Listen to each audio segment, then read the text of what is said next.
Roblox games have changed quite a bit over the years. So in today's video we'll be exploring the most popular games from 2015 to 2025, starting off with the first game of the day. As you saw in the flashcard thing, Hide and Seek Extreme is the first game, made by Tim7775 all the way in 2015. What made the game so popular is, first of all, it was such a simple and timeless game, with simple but fun gameplay. The second reason is each map was generally different and had its own unique hiding spots. And third, the socialness of the game made it fun to play with friends, along with it having short rounds and random selection. Personally, I like and still do enjoy the game. I don't play it very often, but it's simple and like classic vibe I really dig. Its simpleness is truly great.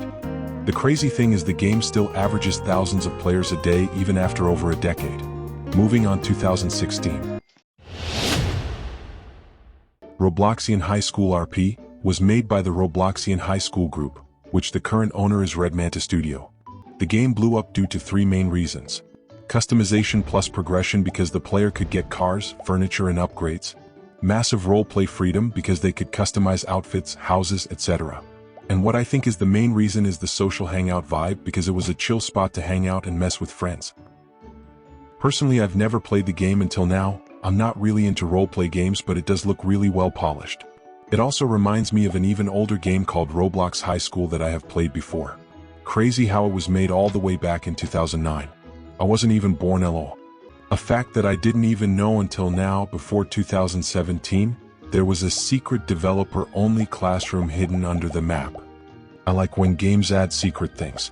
I'm not too sure if it is still there, but if you want to go find out, then go ahead. Anyways, let's move on to the next year, 2017.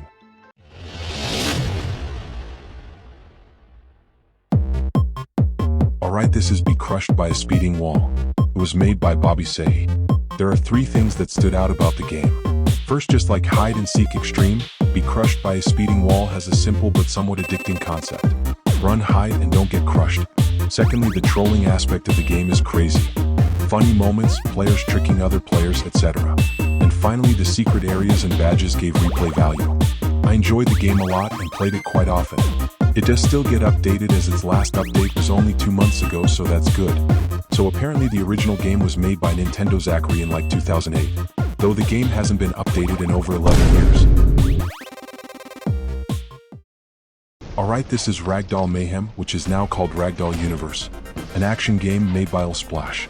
What made Ragdoll Universe so popular is a combination of these three things: dynamic ragdoll physics combat, variety of maps and modifiers, active development and community engagement, as Splash maintained an active development cycle, regularly updating the game with new features, maps, and improvements. The final track of Ragdoll Universe, titled Farewell, was actually composed years in advance. Originally intended for future game modes like Chill or Sandbox, it was ultimately used as a tribute to the game's legacy. Alright, so as everyone probably knows, this is Blox Fruits, and it was made by MyGame43. This game has been so popular for years, and what made it popular was a few reasons, but I think the main reason is it was made based off of One Piece, a very popular anime. A few other reasons are the big updates and the grindish game style it has. The updates tend to take a while, but are, from what I can tell, always worth it. I do sometimes play Blox Fruits, and it's not a bad game. It looks fairly simple but still entertaining most of the time. It's crazy how MyGame43's avatar alone is worth over 1 billion Robux, which is worth $3.5 million, not including tax or the amount Blox Fruits has earned.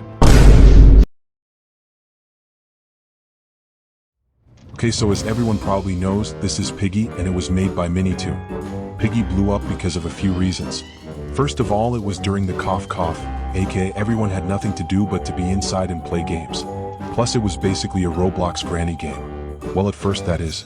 I say that because over the years it has kind of become better than Granny in my opinion, because of the many chapters and it has a story to it. I've played Piggy before and I do like the game. It still has its classic vibe and is somewhat entertaining still.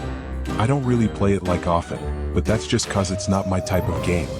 It's actually crazy how the game was released on January 22nd and hit 1 billion visits only a few months later on April 15th of 2020, aka in only 83 days. Moving on.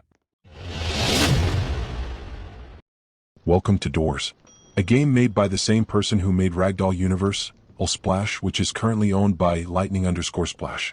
This was so popular back in 2021 and is still somewhat popular. Doors blew up due to its well-polished horror experience as well as high-quality visuals and unpredictable jump scares. Doors stood out from many other horror games because of those reasons. When I first played Doors, I honestly thought it was boring, probably because I just didn't know what to do. But nowadays I do notice that it's really simple yet engaging. Fun fact, the game icon's entity figure wasn't actually supposed to be blind. The developers at Splash added that trait late in development to make the library level scarier and more strategic, forcing players to rely on sound and movement instead of just hiding. Okay, so 2022 had a few major games like Please Donate, The Strongest Battlegrounds, and Forgotten Memories, but I chose to do The Strongest Battlegrounds, which was made by Yielding Arts. The Strongest Battlegrounds, like many anime-styled games, blew up due to, well, obviously the anime aspect. The diverse character roster caused you can choose many different characters, and the game was optimized for all devices, PC, console, and mobile. Not to mention the active community it has, and the fact it won the 2024 Roblox Innovation Awards for Best Fighting and Best Strategy says everything. The game currently has over 14 billion visits and always gets tens of thousands of visits, which is insane. Personally, I think the game is a little boring, but that's just because it's not my type of game. 2023 didn't really have any games that stood out to me besides another high school game called Bayside High School. This one was made by Double Bandit Studios. Bayside High School blew up for similar reasons as Robloxian High School. Freedom plus customization, a strong community, and frequent updates. Though this game has a little controversy, such as some players complain about unwanted behavior, some content makes younger players feel uncomfortable, and some parts feel repetitive. Now personally, I've never played the game and it's not really my type of game. So I just found out that the game during its Bomb Pop collaboration event, Summer 2024, became one of the first Roblox roleplay games to host a real-world brand partnership inside a school setting. Good for them. 2024, just the second to the last game, Forsaken, which was made by the Forsaken dev team. So Forsaken blew up for many reasons, but the main reason Forsaken became so popular on Roblox is because of its intense, story-driven horror gameplay inspired by Dead by Daylight, but with original Roblox lore and polish. Forsaken hit over 10 million visits within just 2 weeks of its public launch, which is insane honestly. Moving on to the last game. Okay, I know I could have chose Grow a Garden or God Have Mercy, Steal a Brain Rot, but I chose 99 Nights in the Forest, which was made by the group Grandma's Favorite Games. Amazing name, by the way. The game blew up within only like a month of launch, and that is due to how simple the game is. It is so simple but has engaging horror aspects. The game was based on a true story. 4 children survived in the Amazon rainforest after a plane crash in 2023. Thanks for watching. I'm tired, so subscribe, like, etc. See you next video.